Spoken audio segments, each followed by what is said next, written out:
Hey, I'm Sarah, and I was just sent this handy little tool. This is actually a back scratcher, or you can change out the head of it and make it like a neck/scalp massager.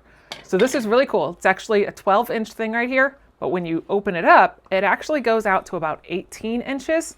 Then you can easily hold on to this nice thick handle here and turn around and be able to scratch your back in places that, like, I can't reach that very well.